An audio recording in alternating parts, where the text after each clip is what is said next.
하나님이 나만의 삶 속에 개입한 것을 우리는 이렇게 표현을 해요. 하나님의 섭리라고 말합니다. 자, 이 하나님의 섭리가 그러면 어떻게 나만을 통해서 성취되고 이루어지는가 그 과정을 살펴보겠습니다. 열왕기하 5장 2절입니다. 전에 아람 사람이 떼를 지어 나가서 이스라엘 땅에서 작은 계집아이 하나를 사로잡음에 저가 나만의 아내에게 수종들더라. 이스라엘을 침략해가지고 거기서 한 여성을 데리고 와요.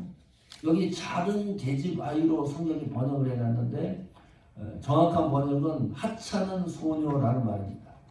이 하찮은 소녀를 하나 데리고 와가지고 나만의 와이프 몸종이 되게 했어요. 자, 3절 볼까요? 이 몸종이 어느 날 이런 얘기를 하는 거예요. 그 주모에게 이르되 우리 주인이, 이 주인은 나만이죠, 사마리아에 계신 선지자 앞에 계셨으면 좋겠나이다. 저가 그 문둥병을 고치리이다. 굿뉴스예요. 그러나 실상을 따져보면 너무나 기가 막힌 내용이에요.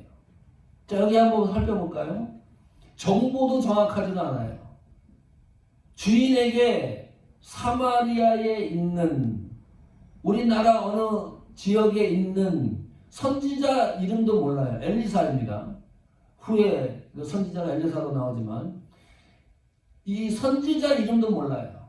이 정보도 부정확해요. 사마리아에 계신 선지자 앞에 가면 반드시 문둥병을 고칠 것이다. 그러나 뒤 문장에는 확신과 결단이 있는 문장입니다. 그 선지자를 만나면 반드시 나만의 문둥병이 고쳐질 것입니다. 이 이야기를 듣고 나만이 움직여요. 기가 찬 거죠. 자, 아람이라는 나라가 강대국이라고 그랬어요. 이스라엘은 약소국입니다. 가난한 나라입니다. 의술이 아람이 더 발달이 됐어요. 고치는 이 예술 기술이. 이스라엘로 갈 이유가 없어요. 그리고 이 하찮은 소녀가 이야기한 것에 닥터를 소개한 것도 아닙니다. 유명한 무슨 의사를 소개한 것도 아니고요. 선지자도 아니고 이 소녀가 또 신학자도 아닙니다.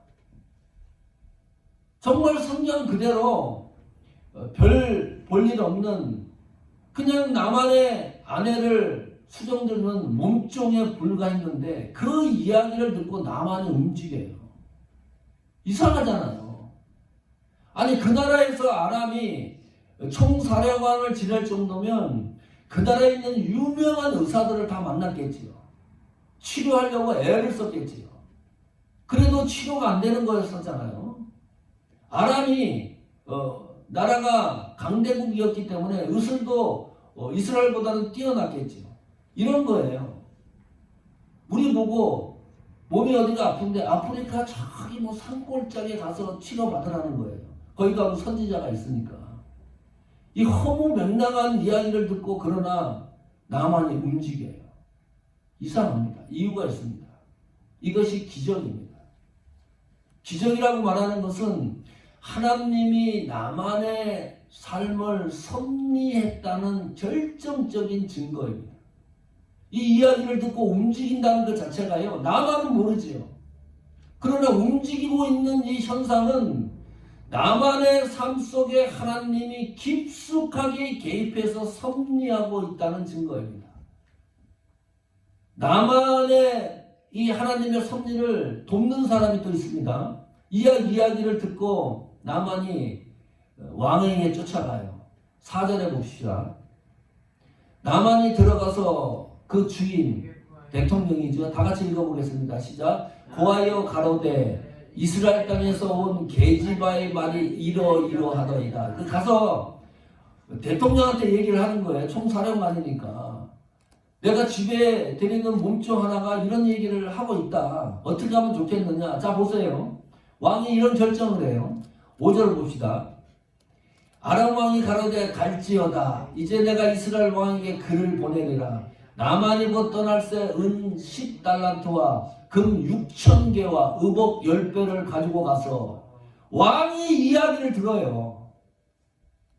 나만이 가서 이야기하는 것도 신기한 일이고 그 이야기한 이야기를 왕이 듣고서 보내는 것도 기적과 같은 일입니다. 그냥 보내는 게 아니라요. 여기 금 10달란트 키로로 하면 342kg 금이 은이 금 6,000개는 몇 킬로그램인지 압니까? 68kg이에요. 제가 68kg에 못 돼요. 저보다 더 낮은 저를 생각해 보세요. 제 몸과 같은 금덩어리를 가지고 의복이 얼마나 귀했어요 그때. 10벌을 가지고 침석까지 가지고 가는 거예요. 6절 한번 봅시다. 이스라엘 다 같이 읽어봅니다. 시작. 이스라엘 왕에게 그 글을 전하니 일렀으되 내가 내 신하 나만을 당신에게 보내오니 이 글이 당신에게 이르거든 당신은 그 문둥병을 제발 고쳐서 보내달라. 침석까지 써가지고 보내요. 이게 가능한 일입니까? 가능하지가 않아요. 나만은 아람 나라의 총사령관입니다. 군대 장관입니다. 이 나만은 그 아람이라고 하는 나라를 지켜야 될 사명이 있어요. 나라를 떠나면 안 돼요. 왕의 곁을 떠나면 안 돼요. 그런데 보내는 겁니다. 모든 선물을 끓여가지고 대통령이 친서를 써가지고 보냅니다. 누가 하신 일이에요? 하나님이 섭리했기 때문에 가능한 일입니다. 설명될 수가 없습니다. 하나님이 깊숙하게 나만의 삶 속에 개입을 하셔서 섭리를 하니까 이런 일들이 일어나는 거예요. 그 나라 최고의 대통령이 돕는 자가 등장을 합니다. 하나님이 우리를 섭리를 하면 어떤 역사가 일어날지 몰라요.